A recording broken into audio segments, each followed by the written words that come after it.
que a gente viu lá no início do capítulo 8. Vamos relembrar aqui o que é a lei de Faraday. Deixa eu pegar aqui,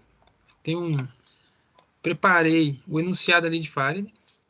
Falava o seguinte, olha, sempre que variar o fluxo do campo magnético em um circuito, teremos nesse circuito uma força eletromotriz induzida, cujo valor, aí você tem uma fórmula para calcular isso. Essa força eletromotriz que a gente costuma usar, o epsilon, é a razão entre o fluxo magnético nessa região, dividido pelo tempo que ocorreu esse fluxo, porque o fluxo ele é momentâneo, ou às vezes não, né? Por exemplo, o fluxo magnético numa usina de energia, ela é o tempo todo ali, né? Você tem o fluxo é o quê? As turbinas girando devido à ação da energia gravitacional da água. Só que, às vezes, o fluxo ele é momentâneo. Vou pegar uma simulação aqui agora e explicar para vocês mais ou menos o que é isso. Aí tem aqui só o significado do que é o fluxo. Gente, isso aqui é a lei de Faraday, início do capítulo 8 que a gente viu. Só para relembrar, tem uma outra simulação aqui. Deixa eu copiar o link e mandar no chat para vocês, para falar um pouco mais sobre isso. Só que eu acho que esse link aqui é da página, aquela página que eu costumo colocar a simulação. E a simulação é essa aqui, tá? Que fala diretamente sobre a lei de Faraday. A gente viu isso, tá, gente? Nós vimos no início do... Apesar que nós tivemos também pouca aula antes do recesso, né? Devido àquelas aulas assíncronas. Mas a gente começou a ver isso aqui, né? Deixa eu carregar. Tá aqui, olha. Só que essa simulação mesmo eu não cheguei a usar. O que tem nessa simulação? Vamos entender, gente. O que tem nela? Aqui embaixo nós temos uma espira condutora de eletricidade, ela está enrolada, formando o que a gente chama de bobina. Quando você pega uma espira, o que é uma espira? Um circuito de um fio, e você enrola ele, desse formato, ela vira uma bobina. E essa bobina ela está ligada a uma lâmpada no circuito, só uma lâmpada, não tem fonte de energia aqui, né? E junto com essa lâmpada eu tenho um voltímetro que está medindo aqui em cima qual que é a tensão que está na lâmpada. Como vocês veem aqui, a lâmpada ela está desligada, não tem fonte de energia aqui. É só um fio condutor e uma lâmpada. Aqui em cima, aqui desse lado aqui, eu tenho um ímã que eu posso movimentar ele. O norte é vermelho, sul, o polo sul é o azul. O que acontece, gente, quando eu aproximo o ímã da bobina? Olha, a lâmpada acende.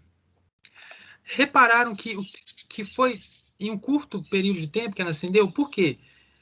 Essa força eletromotriz induzida que apareceu aqui, ela ocorreu durante um tempo curto e devido a um fluxo magnético, uma variação do fluxo, na verdade, que ocorreu durante um tempo curto.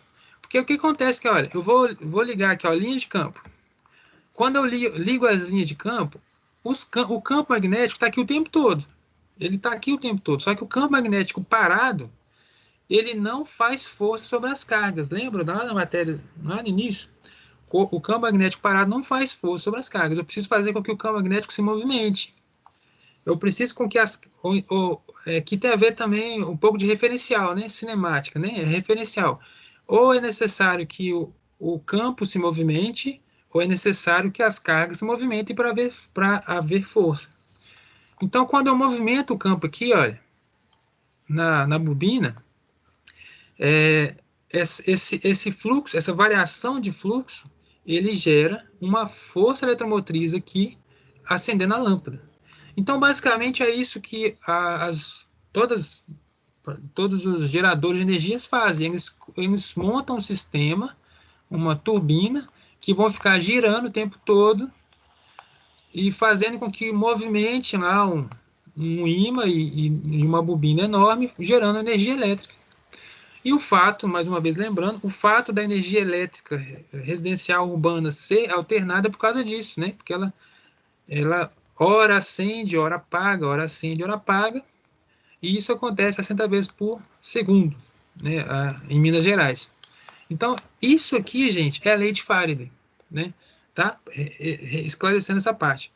Faraday explicou que a variação de fluxo magnético em um determinado tempo, ele pode gerar uma força eletromotriz. Beleza? Tá aqui o... Deixa eu ver se tem algum comentário. Não. Tá aqui o que eu falei no início. Mas isso aqui é Ô, revisão. Rubens, Oi? Sim? mas por que que isso acontece mesmo? Eu tinha estudado isso antes quando eu fui fazer atividade, só que agora eu tô meio, tipo, sem saber por que que isso acontece, tipo, se é elétron, eu estou totalmente perdido no que você tá falando, assim, agora. Não, tranquilo, mas sabe, deixa eu explicar.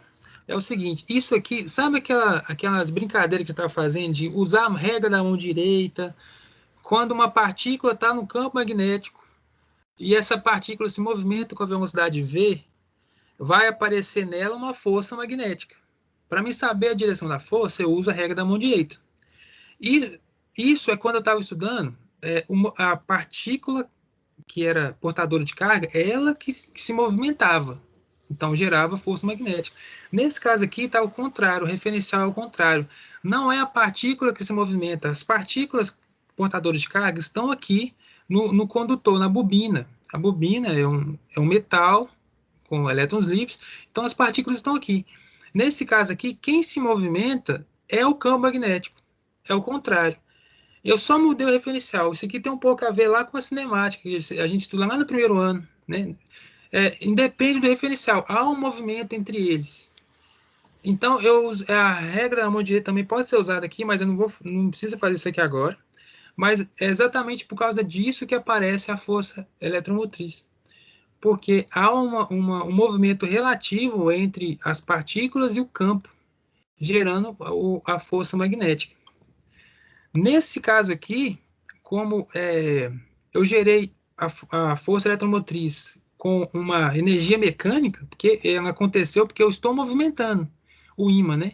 Então, o que que eu fiz? Eu induzi uma força eletromotriz. Por isso que eu falo que aqui eu estou gerando força eletromotriz induzida, que foi induzida, ela não veio de uma bateria. Também lembra, tá, é cumulativo mesmo, né? Que a gente estudou lá atrás, circuitos, e quando você considera a resistência da bateria, essa bateria ela tem uma força eletromotriz, que ela é gerada pela energia química da bateria, dependendo da bateria. Então, as baterias têm força eletromotriz.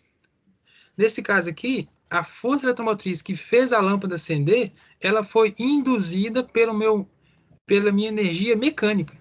Então, é mais ou menos essa ideia da matéria, tá? Por isso que eu falo o tempo todo. E esse é o princípio de funcionamento dos geradores de energia. Praticamente todos os geradores de energia eles têm esse princípio. Desde os mais sofisticados, que eu estou falando, que são as usinas, todas as usinas praticamente, tá? Usina hidrelétrica, usina nuclear, usina termoelétrica, todas elas têm uma bobina com um ímã e uma bobina dessa aqui, enrolamento de fios. Todas elas têm. Eu só preciso movimentar algo, eu preciso gerar uma energia mecânica a partir da matéria-prima. Se é a usina nuclear, eu gero energia mecânica com os materiais radioativos. Eu vou gerar energia mecânica, eu vou esquentar uma água com energia do material radioativo, essa água vai me dar um vapor de alta pressão, e esse vapor vai gerar uma turbina. Se é uma termoelétrica, eu vou pegar um carvão, esse carvão vai esquentar uma água também, a alta pressão de gás e assim por diante. Então, praticamente, esse é o princípio de funcionamento de todos os geradores de energia, de quase todos, né? Porque existem geradores de energia, por exemplo, o automóvel tem um gerador de energia lá que a gente chama de alternador, só que no automóvel, o alternador, ele gera energia não porque tem exatamente um ímã, até tem, mas não o movimento é devido ao próprio movimento do carro, né? O carro se movimenta, aí você tem ligadas as bielas do automóvel, você tem lá um eixo que vai girar o alternador, gerando energia para a bateria do carro. Por isso que nós não precisamos carregar a bateria do carro. Ela já é carregada com o próprio movimento do carro. Mas o princípio também ele vem daqui, né? Então, basicamente, essa é a lei de Faraday, tá? Lei de Faraday. Deixa eu ver aqui Deixa eu compartilhar aqui para ver a hora. 17. Mas aqui, essa simulação, ela também tem outros recursos, vocês podem aproveitar, eu mandei o link no chat aí, se vocês quiserem fuçar, vocês podem colocar uma outra bobina aqui do lado, tá? Eu posso mudar isso, coloco uma outra bobina e reparar qual que é a diferença delas. A diferença delas basicamente é o quê? É no número de espiras enroladas. Vocês reparem que se eu for contar, eu tenho 4 espiras aqui embaixo, em cima eu tenho 2. Mas o que que vai dar a diferença? Olha, todas elas vão acender a lâmpada. Ó, vou chegar aqui em cima, vou acender a lâmpada.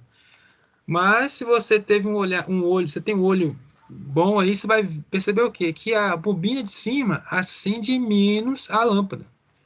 Então, ou seja, a força eletromotriz que ela induz aqui com a energia mecânica, ela depende também da quantidade de enrolamento que a bobina tem. Então, quanto mais enrolamento tiver a bobina, mais energia ela vai me dar. Mas, professor, você está explicando isso por quê? Pelo seguinte, gente, quem nunca ouviu falar em aparelhos 220 volts e aparelhos 110 volts? O que é isso, volts? É força eletromotriz.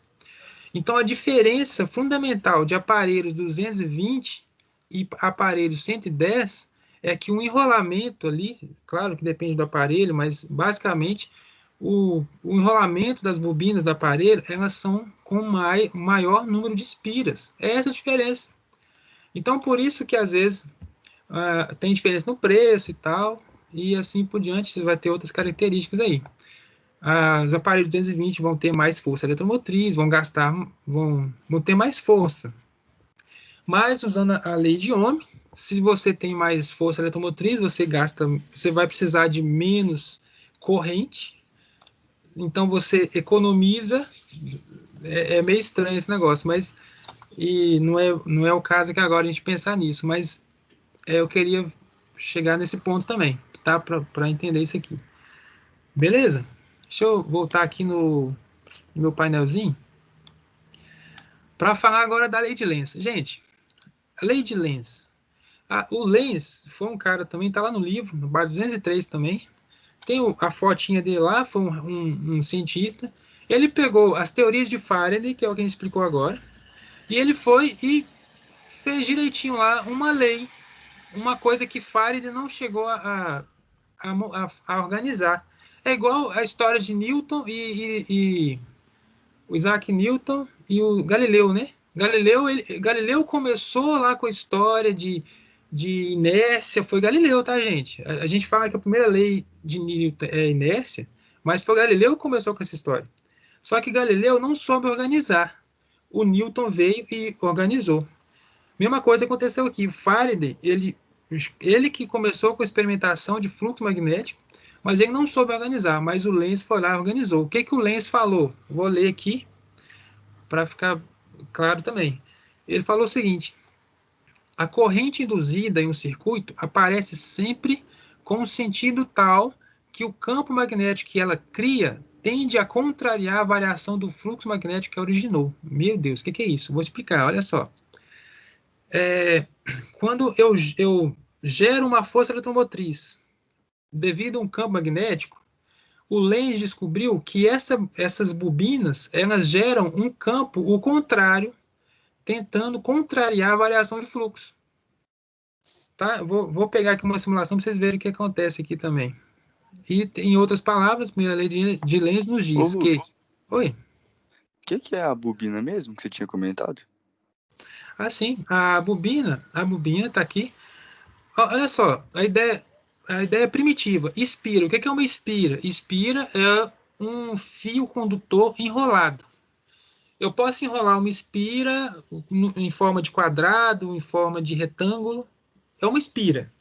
Mas se eu pegar uma espira e eu enrolar ela nesse formato aqui, que é um formato espiral, né? Se eu enrolar ela no formato espiral, eu acabei de formar uma bobina. Então, o termo bobina, ele vem disso aí, de uma espira formada em formato espiral. A bobina tem algumas características muito legais, porque ela nos permite usar em diversos produtos por causa do formato dela. Então, por isso que a bobina se tornou aí um nome importante de entender. Tá, Arthur? Você entendeu a ideia? Isso é bobina. Então, deixa eu voltar Eu aqui. entendi. Valeu. Entendeu? Ô, prof, Oi? eu posso fazer uma pergunta a ver com a atividade? Ou eu tô Sim. sendo muito apressada? Não, pode fazer sim. É porque eu tava dando uma olhada lá enquanto você tava explicando a matéria, e aí eu vi que tem duas alternativas praticamente iguais, assim. Aí eu fiquei meio na dúvida se é aquilo mesmo, ou se não era pra ser Júlio, igual. olha só, elas podem estar praticamente iguais mesmo, tá? Eu tenho que ver, confirmar qual que é. Mas realmente elas pertencem a uma ou outra alternativa. Talvez por alguma palavra ou outra. Eu tinha que ver com detalhe qual que é. A única coisa que muda são, no final, numa tem, tipo, 4 palavras a mais e na outra não tem. Ah, Daí eu não vi muita diferença. Aí eu fiquei na dúvida. deixa eu ver aqui se. Porque às vezes eu posso ter. Eu adaptei um pouco a questão, porque vocês viram que vocês entram na tarefa e vocês têm que, tipo, ordenar as frases, né? Então eu tentei alterar ela um pouco para isso, talvez eu não me atentei a isso. Deixa eu ver aqui. Mas se for o caso, não tem problema, tá, gente? Só mesmo para a gente tentar estudar. Elas aparecem de forma. Opa! São as duas que falam de afastar, Rubens. É a primeira e a segunda. Aí Ah, você vê tá, que mas parece muito igual. E só tem uma pergunta lá que fala de afastar, eu acho duas no máximo. quando o ímã se afasta, também surge uma corrente induzida. Nesse caso, porém, olha, é mesmo. É mesmo. Corrente induzida no sentido oposto à corrente no item anterior. Eu não tinha percebido isso, realmente. Olha, mas eu vou já, assim, eu vou dar uma olhada certinho, mas eu tenho certeza que se tiver duas perguntas que teriam essa resposta, a primeira pergunta é com a alternativa sem as palavras, com menos palavras, tá? Com certeza a segunda resposta aqui deve ser a alternativa seguinte. Não sei exatamente qual que é, né? Se é a 1, a 2, ou 3 ou 4. Então, se você está em dúvida qual que você põe primeiro, põe a com menos palavras primeiro, tá? Eu acredito que Tá seja a bom. correta. Vou botar com menos palavras na 2 e a outra depois. É Tá, porque, tipo assim, a 3 ela falava de parar. E aí não tinha nenhuma alternativa com parar. Aí, enfim, por isso que eu fiquei confusa. tá, então por favor põe lá. Eu não me atentei a essa parte, porque nas respostas elas estavam separadas. Então eu não me atentei que elas eram tão parecidas. Senão eu tinha tirado ela daqui. Avacalha um pouquinho. Mas tá, vocês estão conseguindo fazer, então ótimo aí, hein? Bacana. Ô, gente, vou mandar para vocês uma outra simulação no site aí, no chat. Mas eu não, deixa eu ver se consigo copiar o link. Ah, consigo. Só que aqui no site está em inglês. Assim, as simulações são bom para vocês enxergarem, né? O que eu estou explicando. Deixa eu ver, o Miguel falou que essa lei de Lenz é tipo o circuito em uma direção e o campo girado em outra. Oposta? Ô Miguel, é o seguinte, o que acontece aqui? A lei de Lenz, ela complementa a lei de Faraday, sim. O que a lei de Faraday fala? A lei de Faraday fala que... Ai, não estou conseguindo mexer com o simulador.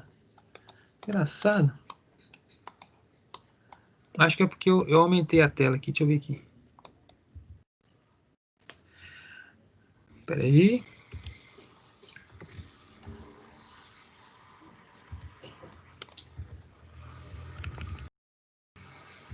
Cinco a 0 pro meu computador, tá, gente? É porque essa simulação que eu peguei aqui agora, normalmente eu conseguia mexer aqui agora, mas... estranho. Ela não tá legal. Eu não sei se é meu computador aqui agora, mas o que ela tá falando? Quando eu mexo com o ímã, vai gerar uma corrente aqui no amperímetro, o perímetro vai medir, né? Repare que aqui não tem nenhuma bateria, nenhuma fonte de energia. A energia ela é induzida, né? Então, complementando o que o Miguel comentou ali, ó. O que é a lei de Lenz? Fala o seguinte: quando eu dentro da bobina com fluxo magnético numa direção para a direita, por exemplo, de acordo com a lei de Lenz, essa bobina ela gera um campo magnético para a esquerda. Tá? É essa a lei de Lenz, viu? Basicamente isso. Então, quando eu aproximo o ímã, ou seja, o campo magnético foi para a direita, a bobina gera o campo magnético para a esquerda. E esse campo magnético, esse somatório aí de vetores de campo, vai gerar a força eletromotriz. Quando eu afasto o ímã, ou seja, o campo está indo para a esquerda, a bobina gera um campo para a direita. A ideia é o seguinte: a bobina vai sempre gerar um campo induzido que é contrário ao campo que influenciou esse campo induzido. Gente, é uma lei muito doida, mas é o que os caras estudaram, eles provaram isso. E essa lei, por mais doida que ela pareça, é ela que explica muitos comportamentos do magnetismo, tá? Então, eu convido a vocês a darem uma olhada nessas simulações, dar uma olhada no livro, para ver se fica um pouco mais claro. Você entendeu um pouquinho melhor agora, né, Miguel?